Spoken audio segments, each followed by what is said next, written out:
Hello friends, स्वागत है आपका अपने यूट्यूब चैनल पर। रेडी हो जाइए, आज हम 12वीं बीपीएससी टी सीरीज का सबसे इंपॉर्टेंट सेट देखने वाले हैं, जो कि आपका पीडब्ल्यू के द्वारा आपका जिसका नाम आपका दिशा 72वीं बीपीएससी प्रीलिम्स टेस्ट का आपका फुल लेंथ टेस्ट आपका एक देखेंगे। ध्यान रखिए, टेस्ट नंबर आपका एक होने वाला है, जो कि आपका पार्ट 1 अब पार्ट 2 में आपका ये कंप्लीट कराया जाएगा। आज हम लोग पार्ट 1 देखेंगे, 1 से लेकर 75 नंबर प्रश्न आपका कंप्लीट होगा। ध्यान रखिएगा और वीडियो थोड़ा सा स्पीड बढ़ा लीजिएगा, 1.15x पे देखिएगा। अगर नए हैं भैया तो प्लीज़ आप लोग से निवेदन है कि प्लीज़ चैनल को सब्सक्राइब कर लीजिएगा और लाइक कर दीजिएगा। चलिए बिना कोई देर किए हुए चलते हैं सीधा प्रश्न नंबर 1 की ओर। देखिए प्रश्न नंबर 1 आपका क्या बोल रहा है, ध्यान दीजिएगा। देखिए प्रश्न नंबर 1 आपका है, ऋग्वेद के कुछ महत्वपूर्ण मंडल हैं और उसके संकलित सूचनाओं पर विचार कीजिए। सूचनाओं पर विचार कीजिए। देखिए मंडल है और सूचना है, क्या करना है, विचार करना है। ध्यान रखिएगा, विचार करना है। उपयुक्त युग्मों में से कौन सा आपका सही सुमिलित है, ये आप लोग को बताना है। कौन सा आपका सही सुमिलित है बताइए। सूचना तो इसमें देखिए, हाँ एक में देखिए आपका है तीसरा मंडल गायत्री मंत्र से संबंधित है, तो बिल्कुल आपका ये सही सुमिलित है। सप्तम मंडल सोम देवता को समर्पित है, बिल्कुल आपका गलत हो जाएगा। देखिए नवम मंडल 10 राज्य युद्धकों को संबंधित है, बिल्कुल आपका गलत हो जाएगा। 10वां मंडल आपका वन व्यवस्था है, जो कि बिल्कुल आपका सही हो जाएगा। ध्यान रखिए, इसका राइट आंसर आपका ऑप्शन नंबर ए हो जाएगा। 1 और 4 आपका बिल्कुल सही सुमिलित है, याद रखिएगा। नेक्स्ट क्वेश्चन में चलते हैं प्रश्न नंबर 2 की ओर। बताइए पुस्तक है और लेखक है। पुस्तक और लेखक है, इसमें बोल रहा है नीचे दिए गए कोड का उपयोग करके सही उत्तर चुनें। सही उत्तर को चुनना है। बताइए कौन सा कथन आपका सही हो जाए। देखिए मिलान का देखिए अष्टध्यायी, अष्टध्यायी आपका हो जाएगा पाणिनि, याद रखिए। अष्टध्यायी के लेखक कौन है, तो पाणिनि है। चलिए अगला देखिएगा मृच्छकटिकम, मृच्छकटिकम का लेखक कौन है, तो आपका शूद्रक है, याद रखिए कौन है, तो शूद्रक है। देखिए नजदी चरित्र के लेखक आपका कौन है, तो इसका लेखक आपका श्रीहर्ष है, याद रखिएगा। देखिए किराता, किराता जुर्नियम क्या वो लेखक कौन है, तो आपका भारी भी याद रखिए। तो ऑप्शन नंबर बी आपका सही उत्तर हो जाएगा। आप लोग याद करते हुए जाइएगा भी, थोड़ा सा देखिए मिस्टेक अगर हमसे होता है तो प्लीज़ अपना भाई समझ के माफ़ कर दीजिएगा। देखिए सल्तनत कालीन प्रशासन के संदर्भ में निम्नलिखित में से कौन सा युग्म सही सुमिलित नहीं है। किसके बारे में, सल्तनत कालीन प्रशासन के संदर्भ में निम्नलिखित में से कौन सा युग्म सही सुमिलित नहीं है, ये आप लोग को बताना है। देखिए विराजत वित्त विभाग बिल्कुल सही है। इधर व्यवस्था प्रांतीय प्रशासन बिल्कुल आपका सही है। दीवान ए अर्थ न्याय विभाग जो को बिल्कुल आपका गलत हो जाएगा। क्या हो जाएगा, बिल्कुल आपका गलत हो जाएगा। दीवान ए इंसा पत्राचार विभाग बिल्कुल आपका सही उत्तर। जिसमें बोला कौन सा सही सुमिलित नहीं है, तो ऑप्शन नंबर सी आपका सही सुमिलित नहीं है। नेक्स्ट क्वेश्चन की ओर बढ़ते हैं, प्रश्न नंबर 4 की ओर। गुप्तकालीन प्रशासन के संदर्भ में निम्नलिखित कथनों पर विचार कीजिए। गुप्तकालीन प्रशासन के संदर्भ में निम्नलिखित कथनों पर विचार कीजिए और कितने आपका सही हैं ये आप लोग को बताना है, कितने सही हैं। देखिए कितने सही हैं, तो ऑप्शन देखिए ए में आपका है। देखिए महासंधि विग्रहिक वह विदेश मंत्री था और राजा और सैन्य विभाग के साथ निकट सहयोग में काम करता था, जो कि बिल्कुल आपका सही हो जाएगा। देखिए दंडपासिक, दंडपासिक वह पुलिस विभाग का अधीक्षक होता था। पुलिस बल के साधारण सदस्यों को चत से भट्ट कहा जाता था। क्या कहता था, चत और भट्ट कहा जाता था, जो कि बिल्कुल आपका ये भी सही हो जाएगा। देखिए स्वाध्यक्ष यानी केंद्रीय प्रशासन के महानिरीक्षक, इसका कर्तव्य विशेष दूतों के माध्यम से प्रांतों को और जिलों तक केंद्रीय सरकार के आदेशों को पहुंचाना था, जो कि बिल्कुल आपका सही हो जाएगा। देखिए महासेनापति वे सैन्य विभाग प्रमुख थे। प्रमुख यानी कि गुप्त साम्राज्य में राजा के अधीन कई महासेनापति थे, जो ये भी आपका बिल्कुल सही उत्तर हो जाएगा। गुप्तकालीन प्रशासन के संदर्भ में चारों कथन आपका जो है बिल्कुल सही है। ध्यान रखिए ऑप्शन नंबर डी आपका राइट आंसर हो जाएगा। और अभी तक चैनल को सब्सक्राइब नहीं किए भैया तो प्लीज़ आपसे हाथ जोड़कर निवेदन कर रहे हैं, प्लीज़ चैनल को सब्सक्राइब कर लीजिए। अगला 5 नंबर प्रश्न बताइएगा। देखिए गुहिलोटो या सिदोशिया राठौर और कुशवाहों के संदर्भ में निम्नलिखित में से कौन सा कथनों पर विचार कीजिए। क्या क्वेश्चन क्या था, क्वेश्चन पे ध्यान रखिएगा भैया। देखिए गुहिलोटों और सिसोदिया या फिर परांठौर और कछवाहों के संदर्भ में निम्नलिखित कथनों पर विचार कीजिए। उपयुक्त में से कौन सा कथन आपका सही है, ये आप लोग को बताना है कि कौन सा कथन सही है। कथन 1 में देखिए आपका है, देखिए गुहिलोटों में चित्तौड़ में अपनी राजधानी बनाकर मेवाड़ पर शासन किया, जो कि बिल्कुल आपका सही हो जाएगा। कथन 2 में राठौर वंश में सवाई जयसिंह मुगलों के अधीन एक उच्च पदस्थ कालीन थे, जो कि बिल्कुल आपका गलत हो जाएगा। 3 में देखिए आपका है कुशवाहों कि मानसिंह अकबर का एक विश्वसनीय सेनापति थे, ये आपका सही हो जाएगा। देखिए सिदोसिया वंश के महाराणा प्रताप हल्दी घाटी युद्ध के में अकबर के विरुद्ध युद्ध लड़ा था, जो कि बिल्कुल आपका सही हो जाएगा। देखिए कछवाहों के जसवंत सिंह एक खगोल शास्त्री थे, जो कि बिल्कुल आपका गलत हो जाएगा। ध्यान रखिए इसका सही उत्तर क्या हो जाएगा, 1, 3 और 4 आपका सही है। 1, 3, 4 आपका ऑप्शन नंबर बी आपका राइट आंसर हो जाएगा। अभी तक चैनल को सब्सक्राइब नहीं किया भैया, अगर क्लास आप लोग को अच्छा लग रहा हो तो प्लीज़ चैनल को जरूर सब्सक्राइब कीजिएगा और लाइक भी कर दीजिएगा। देखिए 6 नंबर प्रश्न है, बौद्ध और जैन धर्म के संदर्भ में निम्नलिखित कथनों पर विचार कीजिए। बौद्ध और जैन धर्म के संदर्भ में निम्नलिखित कथनों पर विचार कीजिए। ऊपर दिए गए कथनों में से कौन सा कथन आपका सही है, ये आप लोग को बताना है। देखिए कथन 1 में दोनों ही वैदिक धर्म के विरोधी थे। क्या विरोधी थे? दोनों वैदिक धर्म के विरोधी थे। क्या कथन आपका ये सही हो जाएगा? तो कथन इसका सही उत्तर आपका हो जाएगा, ध्यान रखिएगा, बिल्कुल सही है, बिल्कुल आपका सही है। दोनों ने अहिंसा का समर्थन किया, बिल्कुल सही है। ध्यान रखिए दोनों धर्मों ने वर्ण व्यवस्था और जाति भेदभाव को नकारा, बिल्कुल सही है। दोनों धर्म में आत्मा की अवधारणा को नकारा, बिल्कुल आपका गलत हो जाएगा। ध्यान रखिए इसका सही उत्तर आपका कौन सा हो जाएगा, तो ऑप्शन नंबर बी हो जाएगा। ऑप्शन नंबर बी हो जाएगा। 1, 2, 3 आपका बिल्कुल सही है, बौद्ध और जैन धर्म के संदर्भ में, याद रखिएगा।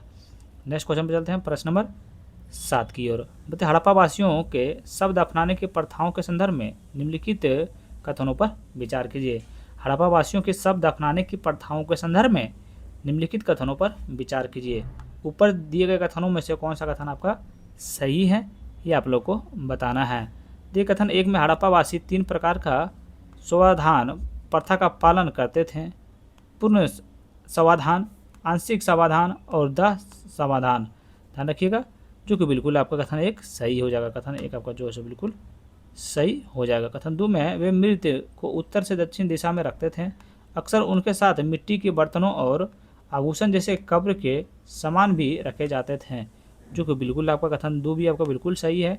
कथन 3 में लोथल जैसे हड़प्पा स्थलों पर संयुक्त समाधान के स्थल पाए गए हैं, बिल्कुल आपको ये भी सही हो जाएगा। ध्यान रखिए 7 का सही उत्तर आपका तीनों कथन सही है, तो ऑप्शन नंबर बी हो जाएगा। 1, 2, तीनों आपका सही है। हड़प्पा वासियों शब्द अपनाने के प्रथाओं के संदर्भ में तीनों कथन आपका सही है। नेक्स्ट क्वेश्चन चलता है प्रश्न नंबर 8 की। देखिए अभिकथन 1 है, कारण आर है। अभिकथन 1 में अशोक ने कलिंग के मौर्य साम्राज्य में मिला लिया। क्या अभिकथन 1 आपका सही हो जाएगा? तो अभिकथन 1 आपका जो है बिल्कुल सत्य है। कारण आर में कलिंग दक्षिण भारत के भूमि एवं समुद्री मार्गों पर नियंत्रण रखता था, ये भी आपका जो है प्रश्न सही है। ध्यान रखिए इसका सही उत्तर आपका ए और आर दोनों सही है, और आर ए की सही व्याख्या करता है, इसीलिए ऑप्शन नंबर ए आपका राइट आंसर हो जाएगा। नेक्स्ट क्वेश्चन चलते हैं प्रश्न नंबर 9 की ओर। तो बिहार में नवपाषाण संस्कृति के विभिन्न पुरातात्विक स्थलों एवं उनके संबंध जिलों के संदर्भ में निम्नलिखित में से कौन सा युग्म सही सुमेलित नहीं है? निम्नलिखित में से कौन सा सही सुमेलित आपका नहीं है? देखिए आपका चेचर वैशाली में आपका है, ये आपका पुरातात्विक स्थल हो जाएगा, बिल्कुल आपका सही है। सेनुबार रोहतास बिल्कुल सही है। मनेर पटना बिल्कुल सही है। ताराडी नालंदा बिल्कुल आपका ये गलत हो जाएगा। ताराडी आपका बोध गया हो जाएगा, यहाँ नालंदा काट के आप लगा दीजिएगा, बोध गया। नेक्स्ट क्वेश्चन पर चलते हैं प्रश्न नंबर 10 की ओर। प्राचीन भारत में निम्नलिखित में से कौन सा नगर कभी भी मगध की राजधानी नहीं रहा है? तो कौन सा आपका मगध की कभी भी राजधानी नहीं रहा? तो चंपा जो है आपका मगध की राजधानी कभी नहीं रहा, लेकिन पाटलिपुत्र, वैशाली, राजगिरी आपका जो है प्राचीन भारत में किसका मगध की राजधानी रह चुका है, याद रखिएगा। अगला 11 नंबर प्रश्न होता है शेरशाह सूर्य के संबंध में निम्नलिखित कथनों पर विचार कीजिए। ऊपर दिए गए कथनों में से कौन सा कथन आपका सही है? उन्होंने चौसा युद्ध 1539 में हुमायूं को हराया था। क्या कथन 1 आपका सही है? तो कथन 1 आपका जो बिल्कुल सही है। उन्होंने रुपया नामक चांदी के सिक्के की शुरुआत की, जो कि बिल्कुल आपका सही हो जाएगा। उनके समाधि बिहार के सासाराम में स्थित है, ये भी आपका बिल्कुल सही उत्तर हो जाएगा। ध्यान रखिए तीनों कथन आपका सही है, तो ऑप्शन नंबर डी आपका राइट आंसर हो जाएगा। शेरशाह सूर्य के संबंध में तीनों कथन आपका सही है, याद कर लीजिएगा। अगला 12 नंबर प्रश्न बताइए विजयनगर साम्राज्य के शासनकाल में विदेशी यात्रियों और उनके शासकों के संबंध में निम्नलिखित में से कौन सा युग्म सही है? निम्नलिखित में से कौन सा युग्म आपका सही है? तो देखिए आपका निकोलो डे कॉन्टी देवराय द्वितीय बिल्कुल गलत है। अब्दुल रज्जाक कृष्णदेव राय बिल्कुल आपका गलत है। ठीक है, डोमिंगो प्यास ये भी आपका गलत हो जाएगा। ठीक है, नुजेज अच्युत देवराय बिल्कुल आपका सही हो जाएगा। ध्यान रखिए ऑप्शन नंबर डी आपका राइट आंसर हो जाएगा। अगर आप लोग नए हैं भैया तो प्लीज़ चैनल को जरूर सब्सक्राइब कीजिएगा। अगला 13 नंबर प्रश्न बताइएगा। देखिए बहुत ही बढ़िया प्रश्न है। अगर आप लोग को आंसर आता है भैया तो आप लोग प्लीज़ कमेंट करते जाइए, आप लोग कमेंट कीजिएगा तभी ठीक रहेगा। ठीक है, मराठा साम्राज्य के केंद्रीय प्रशासन अष्टप्रधान मंडल के संदर्भ में निम्नलिखित युग्मों पर विचार कीजिए। मराठा साम्राज्य के केंद्रीय प्रशासन अष्टप्रधान मंडल के संबंध में निम्नलिखित युग्मों पर विचार कीजिए। उपयुक्त में से कौन सा आपका सही सुमिलित है, ये आप लोग को बताना कि कौन सा आपका सही सुमिलित है, याद रखिएगा। देखिए एक में आपका है पेशवा प्रधानमंत्री, बिल्कुल आपका सही सुमिलित है। देखिए आत्मीय वित्त मंत्री बिल्कुल सही सुमिलित है। सुमंग गृह मंत्री बिल्कुल आपका गलत हो जाएगा, ये भी आपका गलत हो जाएगा, याद रखिए। तो ऑप्शन नंबर ए आपका राइट आंसर हो जाएगा। क्वेश्चन पे ध्यान रखिए, क्वेश्चन अगर भूल गए तो फिर समझ लीजिए आप क्वेश्चन में भूल गए। बताइए कीर्तिलता और कीर्तिलता और कति पताका जैसी रचनाओं की रचयिता कौन है? तो इनकी रचयिता आपका कौन है? तो इसकी रचयिता आपका विद्यापति है, याद रखिएगा। वन लाइनर क्वेश्चन है भैया, तो थोड़ा सा फास्ट निकलेगा। देखिए तिरुत क्षेत्र में पंजी प्रबंध की शुरुआत किस कर्नाटक शासक ने की थी? आपका नरसिंह देव ने किए थे। कौन किए थे? नरसिंह देव किए थे। अगला नंबर प्रश्न देखिए 16 नंबर प्रश्न। देखिए लेटा विद्रोह के संबंध में निम्नलिखित कथनों पर विचार कीजिए। लेटा विद्रोह के संबंध में निम्नलिखित कथनों पर विचार कीजिए और सही कथनों का चयन करें। सही कथनों का चयन करें। कौन सा कथन सही है? कथन एक में आपका है यह विद्रोह मुजफ्फरपुर जेल से कैदियों ने किया या मुजफ्फरपुर जेल से कैदियों ने किया, जो कि बिल्कुल आपका सही हो जाएगा। क्योंकि विवाद का मुद्दा पीतल और लोहे की मिट्टी में लेटे से बदलने का था। ध्यान में रखिएगा, क्या बोल रहा? विवाद का मुद्दा पीतल के लोटे को मिट्टी के लोटे से बदलने का था, याद रखिएगा। 3 में है विद्रोह के बाद अंग्रेजी सरकार ने कैदियों को सजा दे दी, जो कि बिल्कुल आपका गलत हो जाएगा। ध्यान रखिए यह विद्रोह 1570 से अकाल के दौरान हुआ था, जो कि बिल्कुल आपका गलत हो जाएगा। ध्यान रखिए इसका सही उत्तर आपका कौन सा? ऑप्शन नंबर सी आपका, ऑप्शन नंबर ए आपका सही उत्तर हो जाएगा। 1 और 2 आपका सही है, याद रखिएगा। नेक्स्ट क्वेश्चन में चलते हैं प्रश्न नंबर 17 की ओर। बताइए भारत में फ्रांसीसी ईस्ट इंडिया कंपनी की गतिविधियों के संदर्भ में निम्नलिखित कथनों पर विचार कीजिए। क्वेश्चन पे ध्यान रखिएगा, भारत में फ्रांसीसी ईस्ट इंडिया कंपनी की गतिविधियों के संदर्भ में निम्नलिखित कथनों पर विचार कीजिए। क्वेश्चन पे ध्यान रखिएगा और इसमें क्या बोल रहा है कि कौन सा कथन आपका, कौन सा कथन सही है, कितने कथन आपका सही है, ये आप लोग को बताना है। ध्यान रखिए। चलिए इसका देखिए सही उत्तर आपका क्या हो जाएगा। देखिए एक और करके देखते हैं। देखिए एक में कंपनी ने देश इंडिया की स्थापना लुई चौदामा ने 1664 में की 64 में की थी और इन्हें हिंद और प्रशांत महासागरों में फ्रांसीसी व्यापार का 50 साल का एकाधिकार दिया गया था, जो कि बिल्कुल आपका ये सही हो जाएगा। ध्यान रखिए बिल्कुल आपका सही हो जाएगा। देखिए 2 में आपका कंपनी ने 1674 में भारत में फ्रांसीसी शक्ति के केंद्रीय रूप में पौंडीचेरी की स्थापना की, बिल्कुल आपका सही हो जाएगा। 1697 में रिस्विक की संधि फ्रांसीसियों को डचों के किसी भी हस्तक्षेप के बिना भारत में अपने स्थानों को बनाए रखने की अनुमति दी, बिल्कुल आपका सही हो जाएगा। फ्रांसीसी ईस्ट इंडिया कंपनी ने अपने शुरुआती वर्षों के दौरान मेडागास्कर के सफलतापूर्वक अस्थायी उपनिवेश स्थापित किए, जो कि बिल्कुल आपका गलत हो जाएगा। ध्यान रखिए इसमें कितने कथन सही, तो 3 कथन आपका सही, 3 कथन सही है, तो ऑप्शन नंबर बी आपका राइट आंसर हो जाएगा। अगला 18 नंबर प्रश्न देखिए मिलान करने वाला है। देखिए क्या बोल रहा है? संस्था है और स्थापना वर्ष है। मतलब पटना कॉलेज की स्थापना कब हुआ था? पटना कॉलेज की स्थापना कब हुआ था? तो आपका 1863। पटना कॉलेज की स्थापना आपका 1863 में हुई थी। कहाँ 1863? तो ये आपका देखिए 4 में, ध्यान रखिएगा। देखिए Prince of Wales Medical College की स्थापना कब हुई थी? तो इनका स्थापना जो 1925 में हुआ था। कब हुआ था? 1925 में हुआ था। देखिए बिहार विद्यापीठ का स्थापना कब हुआ था? तो याद रखिए बिहार विद्यापीठ को आपका स्थापना महात्मा गांधी ने 1921 में की थी। कब किए थे? 1921 में किए थे। बाकी बिहार स्कूल ऑफ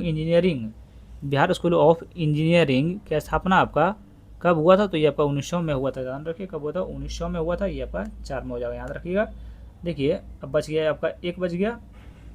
क्या बोला? पटना वीमेंस कॉलेज की स्थापना आपका कब हुआ था? तो एक बच गया आपका 1940 में हुआ था, याद रखिएगा। तो इसका सही उत्तर आपका ऑप्शन नंबर बी हो जाएगा। आप लोग एक बार देख लीजिएगा, इसको याद कर लीजिएगा। नेक्स्ट क्वेश्चन पर चलते हैं प्रश्न नंबर 19 की ओर। बताइए सत्यशोधक समाज के संबंध में निम्नलिखित कथनों पर विचार कीजिए। सत्यशोधक समाज के संबंध में निम्नलिखित कथनों पर विचार कीजिए। इसमें क्या बोल रहा है? उपयुक्त में से कौन सा कथन आपका सही है, ये आप लोग को बताना है। ये कथन 1 में इसका उद्देश्य मुख्य ब्रह्मवादी प्रभुत्व को चुनौती देना और निचली जातियों के लिए समानता को बढ़ा देना था, जो कि बिल्कुल आपका सही हो जाएगा। इसे महिला और निचली जातियों के लिए सर्वांगीण शिक्षा की दिशा में काम किया, जो कि बिल्कुल आपका सही हो जाएगा, ध्यान रखिएगा। चलिए आगे बढ़ते हैं। देखिए 3 में देखिए आपका क्या है, 3 नंबर में आपका समाज की असभ्यता का विचार एक आवश्यक सामाजिक प्रथा रूप में बदल दिया, जो कि बिल्कुल आपका गलत हो जाएगा, ध्यान रखिए। इसका सही उत्तर आपका ऑप्शन नंबर ए हो जाएगा, केवल 2 का कथन आपका बिल्कुल सही है। अगला देखते हैं प्रश्न नंबर 19 की ओर। देखिए 1917 में महात्मा गांधी ने एक आंदोलन का नेतृत्व किया, जिसने भारत के स्वतंत्रता आंदोलन में उनकी पहली बड़ी भागीदारी को चिन्हित किया। इस आंदोलन का उद्देश्य दमनकारी नीतियों को पीड़ित नील उत्पादकों की शिकायतों का समाधान करना। कथन एक में आपको बोला कि आप ध्यान रखिए, कथन एक में चंपारण सत्याग्रह भारत में गांधी जी का पहला बड़ा जन आंदोलन था, याद रखिएगा, जो कि कथन एक आपका बिल्कुल सत्य है। कथन कारण आर में इस आंदोलन का उद्देश्य नील उत्पादकों के सामने वाली समस्याओं का समाधान करना था, ये भी आपको बिल्कुल सत्य हो जाएगा, ध्यान रखिएगा, बिल्कुल आपका सत्य हो जाएगा। तो इसका राइट आंसर कौन जाएगा, देखिए ए और आर आपका दोनों सत्य है और आर ए की सही व्याख्या करता है, इसलिए आपका ऑप्शन नंबर बी आपका राइट आंसर हो जाएगा, ध्यान रखिएगा। अगला 19 नंबर प्रश्न पे आता है। देखिए 19 नंबर प्रश्न क्या बोल रहा है, देखिए 1919 में बिहार और उड़ीसा में लागू प्राथमिक शिक्षा अधिनियम के किस आयु के बच्चों के लिए अनिवार्य शिक्षा पारित की गई थी। किसके लिए अनिवार्य शिक्षा पारित की गई थी, तो 16 से 10 वर्ष के लिए आपका जो है अनिवार्य शिक्षा पारित किया गया था। नेक्स्ट क्वेश्चन देखते हैं प्रश्न नंबर 12 की ओर। भारत में पहली बार स्थापित निम्नलिखित प्रकार के उद्योग और मिलों के कालानुक्रम में व्यवस्थित करें। भारत में पहली बार स्थापित निम्नलिखित प्रकार के उद्योगों और मिलों को कालानुक्रम में व्यवस्थित करें। पहला हो जाएगा आपका, पहला कपास मिल हो जाएगा, ध्यान रखिए, पहला आपका कपास मिल हो जाएगा, याद रखिएगा, पहला आपका कपास मिल हो जाएगा, जो कि 1854 में बम्बई में हुआ था। उसके बाद हो जाएगा आपका पहली जूट मिल हो जाएगा, याद रखिए, पहला जूट मिल हो जाएगा। उसके बाद आपका हो जाएगा पहला कागज़ मिल, उसके बाद हो जाएगा आपका इस्पात मिल, याद रखिएगा। तो 1 2 3 4 जैसे हैं वैसे ही आपका बिल्कुल कालानुक्रम में व्यवस्थित सही उत्तर हो जाएगा, कि ऑप्शन नंबर ये हो जाएगा, कौन सा हो जाएगा, तो 1 2 3 आपका ऑप्शन नंबर सी आपका राइट आंसर हो जाएगा। नेक्स्ट क्वेश्चन चलते हैं प्रश्न नंबर अगला 23 की ओर। कांग्रेस ने किस भारतीय नेता ने प्रथम बार उदारवादियों पर सुरक्षा और बल्ब सिद्धांतों का प्रयोग करके अपेक्षा लगाया गया था, बताइएगा। कांग्रेस के किस भारतीय नेता ने प्रथम बार उदारवादियों पर सुरक्षा बल्ब सिद्धांत का प्रयोग करने का आरोप लगाया थे, तो ये अब लगाया लाला लाजपत राय लगाया था, याद रखिएगा। तो ऑप्शन नंबर सी बी आपका सही उत्तर हो जाएगा। नेक्स्ट क्वेश्चन चलते हैं प्रश्न नंबर 24 की ओर। तो 1917 में गठित चंपारण कृषि कमेटी की सिफारिशों और कार्यप्रणाली के संबंध में निम्नलिखित कथनों पर विचार कीजिए और कौन सा कथन आपका सही है, ये आप लोग को बताना है, कौन सा कथन सही है, ध्यान रखिए। तो कथन 1 में इस कमेटी ने 3 कठिया प्रणाली को पूरी तरह से समाप्त करने की सिफारिश की थी, जो कि बिल्कुल आपका सही है। कमेटी ने यह सिफारिश की थी कि जमींदारों को या बागान मालिकों द्वारा रैयतों से औसत रूप से वसूली की गई धनराशि 50% हिस्सा उन्हें वापस किया जाए, जो कि बिल्कुल आपका गलत हो जाएगा। 3 में आपका महात्मा गांधी ने इस कमेटी के सदस्यों में से एक थे और उन्होंने रैयतों का प्रतिनिधित्व किया था, ये आपका सही उत्तर हो जाएगा, ध्यान में रखिएगा। आपका 24 नंबर प्रश्न का सही उत्तर आपका 1 और 3 आपका राइट आंसर हो जाएगा। नेक्स्ट क्वेश्चन में चलते हैं प्रश्न नंबर 25 की ओर। बताइए निम्नलिखित में से कौन सा एक सही सुमेलित नहीं है। तो निम्नलिखित में से कौन सा एक सही सुमेलित नहीं है, इधर व्यक्ति दिया हुआ है, इधर आपका संबद्धता दिया हुआ, कौन सा आपका एक सही सुमेलित नहीं है। ठीक है, James Augustus Hickey Kolkata Chronicle बिल्कुल आपका सही सुमेलित नहीं है, कि ऑप्शन नंबर ए ही आपका राइट आंसर हो जाएगा। देखिए दूसरा में आपका दयानंद सरस्वती सत्यार्थ प्रकाश बिल्कुल आपका सही उत्तर हो जाएगा। स्वामी नौकर जस्टिस पार्टी बिल्कुल आपका सही हो जाएगा। रामास्वामी ज्योतिबा फुले सत्यशोधक समाज बिल्कुल आपका सही उत्तर हो जाता है। बी सी और डी आप याद कर लीजिएगा, इसमें बोले तो कौन सा सही सुमेलित नहीं है, तो ऑप्शन नंबर ए आपका सही सुमेलित नहीं है। अगला देखिए सुभाष चंद्र बोस के जीवन से जुड़ी निम्नलिखित घटनाओं को कालानुक्रम पहले से बाद क्रम में व्यवस्थित करें, ध्यान रखिए। देखिए पहला हो जाएगा आपका दयानंद सरस्वती, नहीं पहला आपका हो जाएगा देखिए हीरापुर अधिवेशन, उसके बाद हो जाएगा आपका ग्रेट कॉस्पैक, थोड़ा सा यहाँ देखना पड़ेगा। देखिए बताइए पहला आपका कौन सा, पहला हो जाएगा हीरापुर अधिवेशन, याद रखिए, पहला आपका हीरापुर अधिवेशन, पहला आपका एक में ये हो जाएगा। उसके बाद हो जाएगा आपका ग्रेट एक्सेप, ये आपका दूसरा हो जाएगा, याद रखिए दूसरा हो जाएगा, ये आपका तीसरा हो जाएगा सिंगापुर अस्थायी सरकार का गठन, ये आपका तीसरा हो जाएगा। ध्यान रखिए इसका सही उत्तर आपको कौन सा हो जाएगा, तो हो जाएगा 2 3 2 3 1। ऑप्शन नंबर बी आपका सही उत्तर हो जाएगा, याद कर लीजिएगा। नेक्स्ट क्वेश्चन बताइए प्रश्न नंबर 27 की ओर। भारत की आज़ादी के समय इंग्लैंड का प्रधानमंत्री कौन था? तो भारत की आज़ादी के समय इंग्लैंड का प्रधानमंत्री कौन था? तो एलिमेंट एटली थे। कौन था आपका? एलिमेंट एटली थे। 28वां प्रश्न देखिए, भारत के विभाजन की ऐतिहासिक प्रक्रिया के संदर्भ में निम्नलिखित कथनों पर विचार कीजिए। भारत के विभाजन की ऐतिहासिक प्रक्रिया के संदर्भ में निम्नलिखित कथनों पर विचार कीजिए। निम्नलिखित कथनों पर विचार कीजिए। उपयुक्त में से कितने आपका सही हैं, ये आप लोग को बताना कितने सही हैं, कितने सही हैं। देखिए एक में आपका भारतीय स्वतंत्रता अधिनियम 1947 में भारत का विभाजन को कानूनी रूप से प्रदान किया तथा 2 नए स्वतंत्र राष्ट्रों भारत और पाकिस्तान का निर्माण की घोषणा की, जो कि बिल्कुल आपका सही हो जाएगा। भारत सरकार अधिनियम 1935 के प्रांतों में द्वैत शासन को समाप्त करके संघीय ढांचे का परिकल्पना की थी, जिसके बाद विभाजन के कारण लागू नहीं किया जा सका, बिल्कुल आपका सही उत्तर हो जाएगा। भारत सरकार अधिनियम 1919 में पहली बार केंद्र और प्रांतों के विषय को स्पष्ट रूप से विभाजन किया, जो कि बिल्कुल आपका ये भी सही हो जाएगा। ध्यान रखिए भारत के विभाजन के ऐतिहासिक प्रक्रिया के संबंध में तीनों का नाम का बिल्कुल सही है, तो ऑप्शन नंबर डी आपका राइट आंसर हो जाएगा। नेक्स्ट क्वेश्चन चलते हैं प्रश्न नंबर 29 के। तो बिहार में स्वराज दल की स्थापना किसने की थी? बिहार में स्वराज दल की स्थापना किसने की थी? बताइए, बहुत बढ़िया प्रश्न है, बताइए कौन किए थे? तो ये आपका किए थे, याद रखिएगा, श्री कृष्ण सिंह किए थे। 30 नंबर प्रश्न बताइएगा, देखिए बहुत बढ़िया प्रश्न है। निम्नलिखित घटनाओं पर विचार कीजिए तथा उन्हें सही कालानुक्रम में व्यवस्थित करें। सही कालानुक्रम में व्यवस्थित करें। पहला आपका कौन सा हो जाएगा? ध्यान रखिएगा, तो पहला आपका हो जाएगा, इसका आंसर थोड़ा देखना पड़ जाएगा भैया। पहले 1 4 3 2 हो जाएगा। पहले देखिए 1 कृषि मिशन हो जाएगा, फिर 4 आपका हो जाएगा, यहाँ देखिए आपका बेबल योजना हो जाएगा, उसके बाद आपका हो जाएगा शिमला सम्मेलन हो जाएगा, उसके बाद आपका हो जाएगा कैबिनेट मिशन, याद रखिए। तो ऑप्शन नंबर सी आपका सही उत्तर हो जाएगा। थोड़ा सा यहाँ वहाँ लिख देता है तो बड़ा दिक्कत हो जाता है एकदम से। वैसे सूची 1 सूची 2 से मिलान करना। सूची 1 में आपका गवर्नर जनरल या वायसराय दिया हुआ, सूची 2 में आपका महत्वपूर्ण योगदान या कार्य दिया हुआ। मतलब लॉर्ड डलहौजी का आपका महत्वपूर्ण योगदान या कार्य क्या है?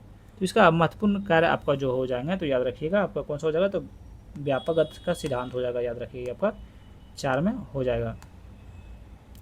लॉर्ड कार्जन का आपका महत्वपूर्ण योगदान या कार्य क्या हो जाएगा? तो इनका महत्वपूर्ण योगदान बंगाल का विभाजन हो जाएगा। किसका? जो बंगाल का विभाजन हो जाएगा। लॉर्ड विलियम बेटिंग का आपका हो जाएगा धर्मराज के सती प्रथा का निषेध। लॉर्ड कॉर्नवालिस का हो जाएगा बंगाल अस्थायी बंदोबस्त, याद रखिए। तो ऑप्शन नंबर बी आपका सही उत्तर हो जाएगा। थोड़ा सा आप लोग याद कर लीजिएगा। और अभी तक चैनल को सब्सक्राइब नहीं किया भैया तो चैनल को प्लीज़ जरूर सब्सक्राइब कीजिएगा। 32 नंबर प्रश्न बताइएगा, देखिए आपको क्या बोला, निम्नलिखित में से किसने जलियांवाला बाग हत्याकांड में दुखी होकर वायसराय का कार्यकारी परिषद से त्याग पत्र दे दिया था? तो ये निम्नलिखित में से किसने जलियांवाला बाग हत्याकांड से दुखी होकर वायसराय की कार्यकारी परिषद से त्याग पत्र दे दिया था? तो ये आपका देखिए चट्टूर शंकरन नायर आपका त्याग पत्र दे दिए थे। और 33 नंबर प्रश्न बताइएगा, देखिए आपका क्या बोल रहा है, हरमुज जलडमरू मध्य हम देखिए हरमुज जलडमरू मध्य किन दो प्रमुख जल निकायों को जोड़ता है? किन दो प्रमुख जल निकायों को जोड़ता है? तो होगा फारस की खाड़ी और ओमान की खाड़ी को आपका जोड़ता है। नेक्स्ट क्वेश्चन में चलते हैं प्रश्न नंबर 34 की ओर। बताइए, हयाबी गुब्बी ज्वालामुखी जिसे हाल ही में एक दुर्लभ विस्फोट हुआ है था, भौगोलिक रूप से किस क्षेत्र में स्थित है? बताइए, हयाली गुब्बी ज्वालामुखी जिसे हाल ही में दुर्लभ विस्फोट हुआ था, भौगोलिक रूप से किस क्षेत्र में स्थित है? किस क्षेत्र में स्थित है? तो देखिए उत्तर पूर्वी इथोपिया और लाल सागर के तट के पास आपका स्थित है, याद रखिए। तो ऑप्शन नंबर ए आपका सही उत्तर हो जाएगा। नेक्स्ट क्वेश्चन में चलते हैं प्रश्न नंबर 35 की ओर। बताइए, निम्नलिखित में से कौन सा देश मृत सागर के साथ सीमा साझा नहीं करता है? निम्नलिखित में से कौन सा देश मृत सागर के साथ सीमा साझा नहीं करता? तो लेबनान जो है मृत सागर के साथ में सीमा साझा नहीं करता है। निम्नलिखित महासागरों को उनके आकार बड़े से छोटे के अनुसार क्रम में कीजिए। पहला बड़ा कौन सा होगा, उसके बाद छोटा कौन सा होगा, ये आप लोग को बताना है। बहुत बढ़िया प्रश्न है। इसका सही उत्तर आपको कौन सा होगा? पहले प्रशांत महासागर हो जाएगा, फिर अटलांटिक होगा, फिर हिंद होगा, फिर दक्षिणी प्रशांत महासागर, फिर आर्कटिक महासागर हो जाएगा। देखिए ऑप्शन नंबर ए आपका सही उत्तर हो जाएगा, याद करते जाइएगा। देखिए डोनबास क्षेत्र जो अपने खनिज संपदा के कारण अक्सर समाचारों में रहता है, कहाँ स्थित है? ये आपका कहाँ स्थित है? तो आप लोग को बढ़िया से पता होगा, ये आपका यूक्रेन में स्थित है। 38 नंबर प्रश्न बताइएगा, हिंद महासागर में महासागरीय धाराओं की दिशा वर्ष में 2 बार किसके कारण बदलती है? वर्ष में 2 बार किसके कारण बदलती है? तो मानसून मौसम को बदलाव के कारण आपका बदलती है, याद रखिए। नेक्स्ट क्वेश्चन पे चलते हैं, प्रश्न नंबर 39 की ओर। देखिए निम्नलिखित पर्वतीय चोटियों और उनके संबंधित पर्वत श्रृंखलाओं से मिलान कीजिए। क्या करना है? मिलान करना है। देखिए एकांगुआ हिमालय का क्या जो एंडीज पर्वत हो जाएगा, ध्यान रखिए, प्रमुख पर्वत हो जाएगा एंडीज। माउंट एल्बरस का आपका पर्वत श्रृंखला आपका कौन सा हो जाएगा? तो इनका हो जाएगा आपका माउंट एल्बरस का हो जाएगा काकेशस। कौन सा हो जाएगा? काकेशस, आपका 3 में हो जाएगा। माउंट एवरेस्ट का हो जाएगा, माउंट एवरेस्ट का आपका हो जाएगा हिमालय, ध्यान रखिए, माउंट एवरेस्ट का आपका हिमालय हो जाएगा। माउंट मैकिन्नी का हो जाएगा अलास्का रेंज, याद रखिएगा। तो इसका सही उत्तर आपको कौन सा होगा? चलिए आगे दिखाते हैं। सही उत्तर आपका ऑप्शन नंबर ए आपका राइट आंसर हो जाएगा, मिलान कर लीजिएगा। तो 40वां प्रश्न, निम्नलिखित शहर उद्योग के युग्मों पर विचार कीजिए। निम्नलिखित शहर उद्योग के युग्मों पर विचार कीजिए। ऊपर दिए गए युग्मों में से कौन सा आपका सही सुमिलित है, ये आप लोग को बताना कि कौन सा सही सुमिलित है। चलिए देखिए, एक में है तुलुज फ्रांस, तुलुज यानी कि विनिर्माण, बिल्कुल आपका सही सुमिलित है। 2 आपका सही सुमिलित नहीं है। तो साओ पाउलो ब्राज़ील, कॉफ़ी प्रसंस्करण और वस्त्र, बिल्कुल आपका सही सुमिलित है। ध्यान रखिए, सही उत्तर आपका ऑप्शन नंबर बी हो जाएगा। 1 और 3 आपका बिल्कुल सही सुमिलित है, शहर और उद्योग है, याद रखिएगा। अगला 41 नंबर प्रश्न है, निम्नलिखित में से कौन से पर्वत श्रृंखला महानदी बेसिन की सीमा से नहीं बनाती है? तो निम्नलिखित में से कौन सा पर्वत श्रृंखला महानदी बेसिन की सीमा नहीं बनाती है? नहीं बनाती है तो ये आपका जो है सो कौन नहीं बनाते? तो आपका सुतपुड़ा श्रेणी आपका जो है सो नहीं बनाती, याद रखिएगा। बाकी इसमें क्या बोल रहा है, कौन सा महानदी बेसिन की सीमा से नहीं बनाती है, कौन सा श्रृंखला महानदी बेसिन की सीमा से नहीं बनाती है? तो बाकी ये आपका देखिए, ये आपका 4 नहीं बनाती है, बाकी आपका ये 3 को बनाती है, याद रखिए। तो ऑप्शन नंबर बी आपका सही उत्तर हो जाएगा। मतलब 42 नंबर पर मतलब केवू लामजाओ नेशनल पार्क, जो दुनिया का एकमात्र तैरता हुआ नेशनल पार्क है, किस झील से संबंधित हैं? किस झील से संबंधित है? सबको पता, लोकटक झील से आपका ये संबंधित है। नेक्स्ट क्वेश्चन पे चलते हैं, प्रश्न नंबर 43 की ओर। भारत में निम्नलिखित में से कौन सा स्थान राजनीतिक कच्चे तेल भंडारण सुविधाओं की मेजबानी करते हैं? भारत के निम्नलिखित में से कौन सा स्थान राजनीतिक कच्चे तेल भंडारण सुविधाओं की मेजबानी करते हैं? आपका कौन करते हैं? तो विशाखापट्टनम करते हैं और आपका पादुर करता है, याद रखिए। 1 और 3 आपका सही उत्तर हो जाएगा। तो ऑप्शन नंबर ए आपका राइट आंसर हो जाएगा। 1 लाइनर क्वेश्चन है, इस सब पे थोड़ा ज़्यादा ध्यान नहीं देना है। देखिए इसका सोल्यूशन हमको मिला भी नहीं है, सिर्फ आपका आंसर दिया हुआ है, वही हिसाब से हम आप लोग को बता रहे हैं। भारत के माउंटेन रेलवे जो कि यूनेस्को के विश्व धरोहर रेल लाइन है में शामिल हैं, मतलब इसमें क्या शामिल है? भारत में माउंट रेलवे यानी कि जो कि यूनेस्को विश्व धरोहर रेल लाइन है में शामिल हैं, तो में आपको कौन सा शामिल हो जाएगा? 3 में शामिल जो है सो आपका याद रखिएगा कौन कौन है। तो आपका देखिए, दार्जिलिंग हिमालय रेलवे आपका शामिल है और आपका नीलगिरी माउंट रेलवे आपका इसमें शामिल है, याद रखिए। तो इसका सही उत्तर आपको ऑप्शन नंबर सी हो जाएगा। 1 और आपका 2 शामिल है। नेक्स्ट क्वेश्चन पे चलते हैं, प्रश्न नंबर 45 की ओर। बताइए, मयूरक्षी परियोजना किन 2 राज्यों की संयुक्त उद्यम है? तो मयूरक्षी परियोजना किन 2 राज्यों का संयुक्त उद्यम है? कौन 2 राज्यों का संयुक्त उद्यम है? तो ये आपका है, ध्यान में रखिए, पश्चिम बंगाल और झारखंड है, याद रखिएगा। तो ऑप्शन नंबर डी आपका सही उत्तर हो जाएगा। निम्नलिखित में से कौन सा तत्व दुर्लभ पृथ्वी तत्व हैं? तो निम्नलिखित में से कौन से तत्व दुर्लभ पृथ्वी तत्व हैं? दुर्लभ पृथ्वी तत्व आपका कौन सा है? तो ये आपका है, याद रखिएगा। देखिए कौन कौन सा इसका ऑप्शन देखना पड़ेगा भैया। देखिए 1, 2 और 3 है दुर्लभ तत्व। कौन कौन है? देखिए आपका ल्यूटेशियम है, स्केडियम है, इट्रियम है, याद रखिए। तीनों जो है सब दुर्लभ पृथ्वी तत्व हैं, याद रखिए। तो ऑप्शन नंबर ए आपका सही उत्तर हो जाएगा।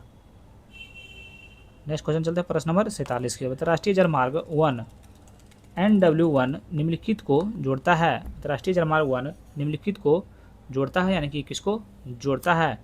तो ये आपका प्रयागराज और हल्दिया को जोड़ता है, ध्यान में रखिए। राष्ट्रीय जलमार्ग जो है सबका प्रयागराज और हल्दिया से जोड़ता है, प्रयागराज से हल्दिया से जोड़ता है। 48वां प्रश्न बताइएगा। देखिए कितना बढ़िया प्रश्न है। भारतीय उपमहाद्वीप के बारे में निम्नलिखित कथनों पर विचार कीजिए। भारतीय उपमहाद्वीप के बारे में निम्नलिखित कथनों पर विचार कीजिए। उपयुक्त में से कौन सा कथन आपका सही है, ये आप लोग को बताना है कि कौन सा कथन सही है, याद रखिएगा। देखिए कथन 1 में आपका है,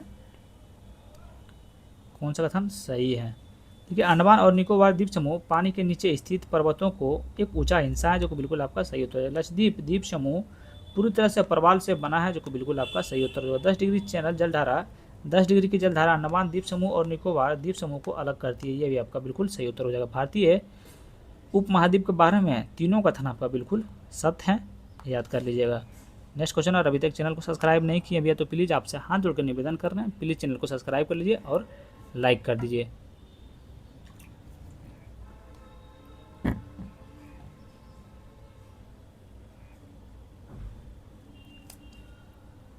बिहार में स्थित ताल भूमि के संदर्भ में निम्नलिखित पर विचार कीजिए।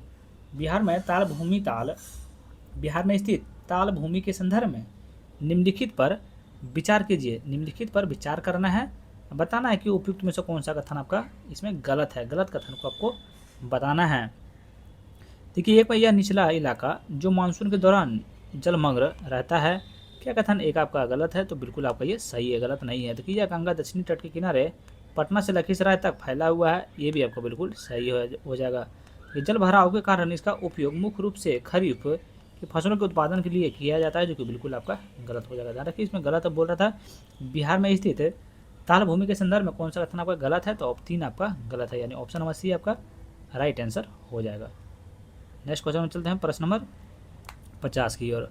तो निम्नलिखित में से कौन सा पर्वत श्रृंखला गंगा और सोन नदियों के बीच जल विभाजक के कार्य करती है? बताइए, निम्नलिखित में से कौन सी पर्वत श्रृंखला गंगा और सोन नदियों के बीच जल विभाजक का कार्य करती है? जल विभाजक का कार्य आपका कौन करती है? तो कैमूर पर्वत श्रृंखला करती है, याद रखिए। तो ऑप्शन नंबर ए आपका सही उत्तर हो जाएगा।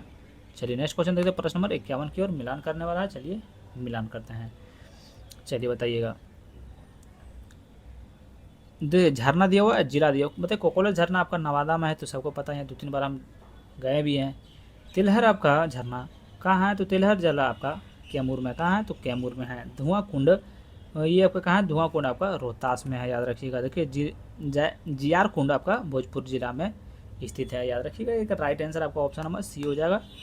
आप लोग याद कर लीजिएगा, इसको याद करना बेहद ज़रूरी है भैया। आप लोग सिर्फ देखते जाइएगा, तब ऐसे में काम नहीं चलने वाला है। तो भारत के वन स्थिति रिपोर्ट 2023 और बिहार के नवीनतम आंकड़ों के आधार पर निम्नलिखित बातों पर विचार करें। तो भारत की वन स्थिति रिपोर्ट 2023 और बिहार के नवीनतम आंकड़ों के आधार पर निम्नलिखित बातों पर विचार कीजिए, और उपयुक्त में से कौन सा कथन आपका सही है, ये आप लोग को बताना है।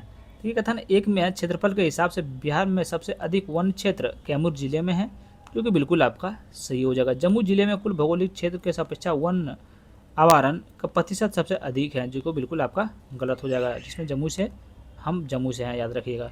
तो बिहार के कुल वन और वृक्ष अनावरण इसके कुल क्षेत्रफल लगभग 10.32%। माफ कीजिए, थोड़ा सा भूल गए थे। इसका सही उत्तर आपका हो जाएगा 1 और 3 आपका सही उत्तर हो जाएगा। मैथ नहीं पढ़ने के कारण यही सब चीज़ होता है। तो भारतीय संविधान के निम्नलिखित में से कौन सा अनुच्छेद राष्ट्रपति को सर्वोदय न्यायालय से परामर्श करने का अधिकार प्रदान करता है?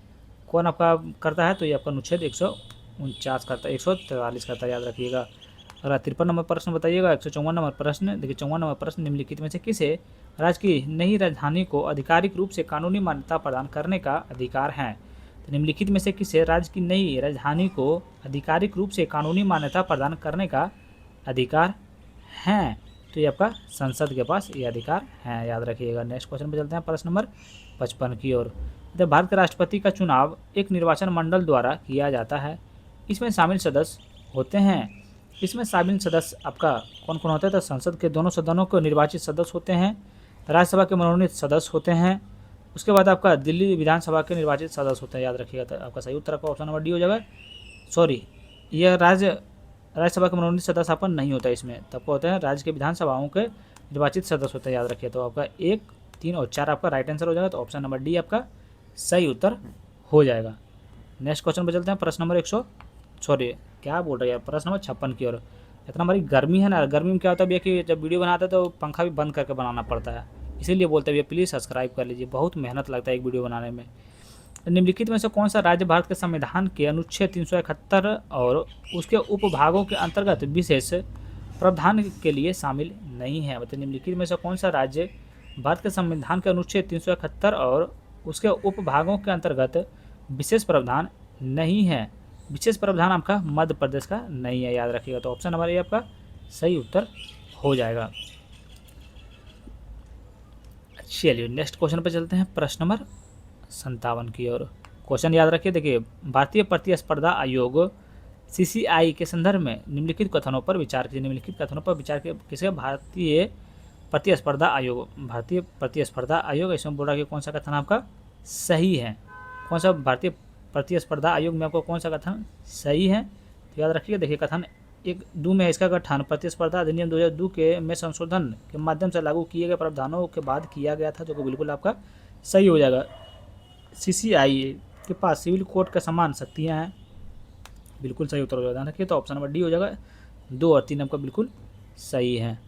58 नंबर प्रश्न बताइए, भारत के निम्नलिखित में से किस राज्य में धर्मांतरण को विनियमित करने वाले कानून पारित नहीं किया है? भारत में निम्नलिखित में से किस राज्य ने धर्मांतरण को विनियमित करने वाले कानून पारित नहीं किया है?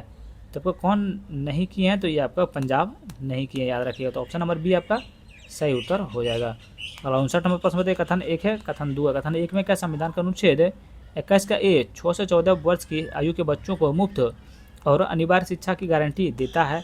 क्या कथन 1 आपका सही है? तो कथन 1 जो है आपका बिल्कुल सही है। ध्यान रखें, कथन 1 आपका बिल्कुल सही है। कथन 2 में यह गारंटी बच्चों को निःशुल्क और अनिवार्य शिक्षा अधिकार अधिनियम 2009 RTE अधिनियम के द्वारा साकार की गई है। ये भी कथन आपका जो है बिल्कुल सही है। ये आपका कथन बिल्कुल सही है। तो इसका सही उत्तर आपका 1 और 2 कथन आपका दोनों सही है, और आगे की सही व्याख्या करता है, इसलिए आपका ऑप्शन नंबर ए आपका राइट आंसर हो जाएगा। 60 नंबर पर देखिए, संविधान का कौन से परिवर्तन 42वें संवैधानिक संशोधन दौरान हुए हैं? संविधान का कौन से परिवर्तन 42वें संवैधानिक संशोधन के दौरान हुए हैं? तो ये आपका देखिए अनुच्छेद 105 संशोधन के दौरान भी हुआ है, अनुच्छेद 39 के एक नया समावेशन में भी हुए हैं, अनुच्छेद 43 का एक में नया समावेश भी हुआ है। ध्यान रखिए, इसका सही उत्तर आपका ऑप्शन नंबर डी हो जाएगा। उपयुक्त सभी आपका जो है बिल्कुल सही उत्तर हो जाएगा। चलिए आगे बढ़ते हैं प्रश्न नंबर 61 की ओर। अभी तक चैनल को सब्सक्राइब नहीं किया भैया तो प्लीज़ चैनल को जरूर सब्सक्राइब कीजिए। देखिए, भारतीय संविधान के अनुच्छेद 19 के संदर्भ में निम्नलिखित में से कौन सा युग्म सही ढंग से मेल नहीं खाता है? भारतीय संविधान के अनुच्छेद 19 के संदर्भ में निम्नलिखित में से कौन सा युग्म सही ढंग से मेल नहीं खाता है? सही ढंग से आपका मेल कौन नहीं खाते हैं? तो आप लोग ध्यान रखिएगा। देखिए आपका 19 के ए बोलने और अभिव्यक्ति की स्वतंत्रता, ये बिल्कुल आपका मेल खाते हैं। देखिए 19 का जी भारतीय भूभाग किसी भाग में निवास करना और बस जाना, बिल्कुल आपका ये जो सबका मेल नहीं खाता है।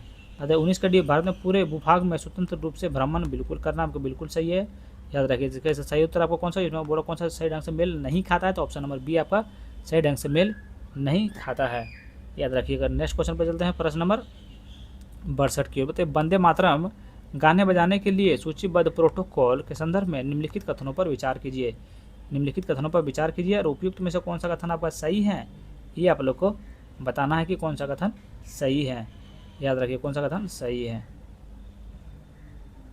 देखिए, जब राष्ट्रगान और राष्ट्रीय गीत गाए बजाए जाते हैं तो इस राष्ट्रीय गान के पहले गाया बजाया जाएगा, जो कि बिल्कुल आपका सही हो जाएगा। जब राष्ट्रीय गीत का आधिकारिक संस्करण किया गया गाया गया या बजाया जाए तो श्रोताओं या समाधान मुद्र में खड़ा होना चाहिए, बिल्कुल आपका सही हो जाएगा। बाकी 2 और 4 आपका गलत हो जाएगा। ध्यान रखिए, इसका सही उत्तर आपका 1 और 3 आपका बिल्कुल सही उत्तर हो जाएगा।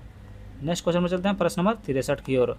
बताइए, ऋण के GDP अनुपात के संदर्भ में निम्नलिखित कथनों पर विचार कीजिए। ऋण से GDP अनुपात के संदर्भ में निम्नलिखित कथनों पर विचार कीजिए। तो कौन सा कथन आपका सही होगा, ये आप लोग को बताना है। देखिए, उपयुक्त में से कौन सा कथन आपका सही है। क्वेश्चन यहाँ पे देखिए, यहाँ पे कौन सा कथन आपका सही है, ये आप लोग को ध्यान रखना है।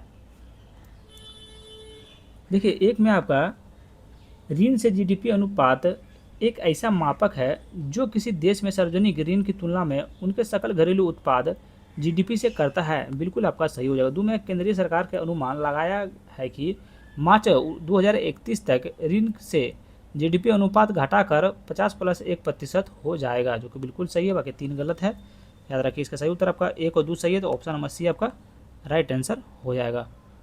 नेक्स्ट क्वेश्चन चलते हैं, प्रश्न नंबर 64 के। बता, निम्नलिखित में से किसे विदेशी मुद्रा भंडारण माना जाता है? बता, निम्नलिखित में से किसे विदेशी मुद्रा भंडारण माना जाता है? नीचे दिए कोड का उपयोग करके सही उत्तर को चुनना है।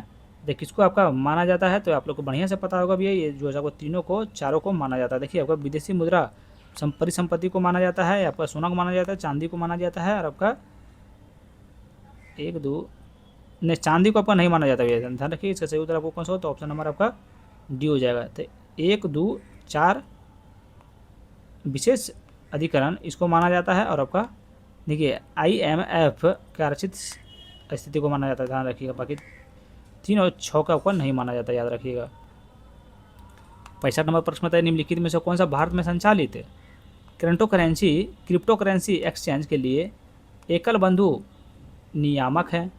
निम्नलिखित में से कौन सा भारत में संचालित क्रिप्टो करेंसी एक्सचेंज के लिए एकल बिंदु नियामक है। एकल बिंदु नियामक है तो का वित्तीय खुफिया इकाई आपका शामिल है।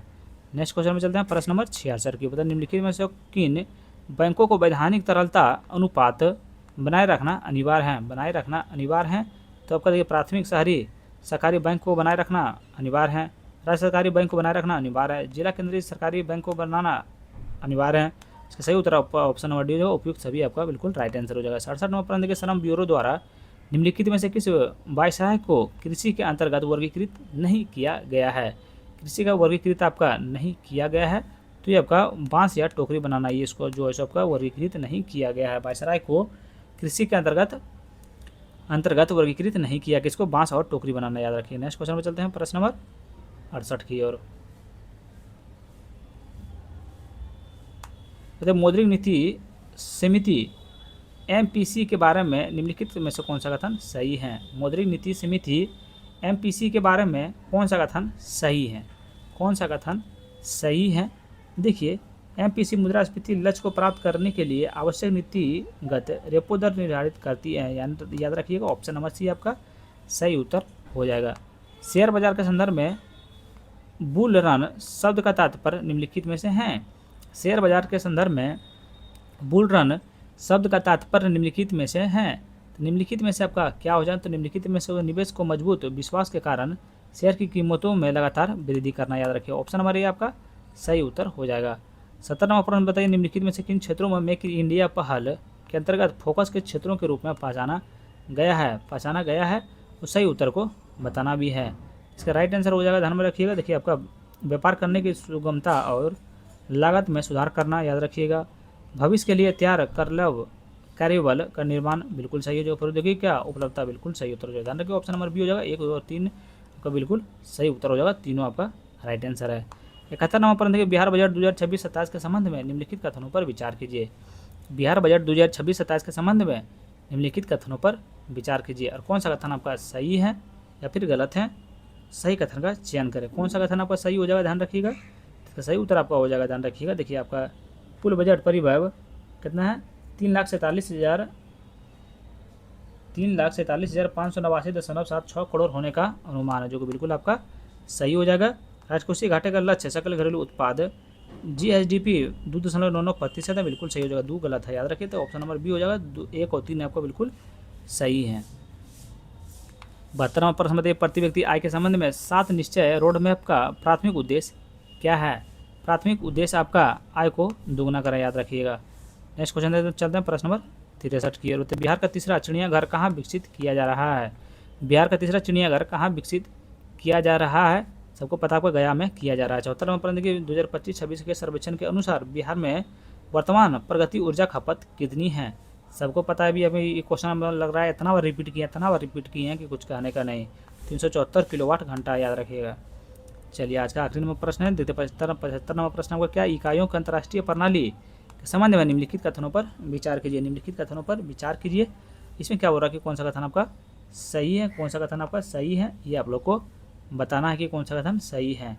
देखिए कौन सा कथन सही है, चलिए बताइएगा। देखिए कथन 1 में SI प्रणाली में 7 आधारभूत इकाइयाँ हैं, जिसमें से पदार्थ की मात्रा के लिए मोल, ज्योति तीव्रता के लिए कैंडला शामिल है, याद रखिए। ऑप्शन नंबर ए आपका सही उत्तर हो जाएगा।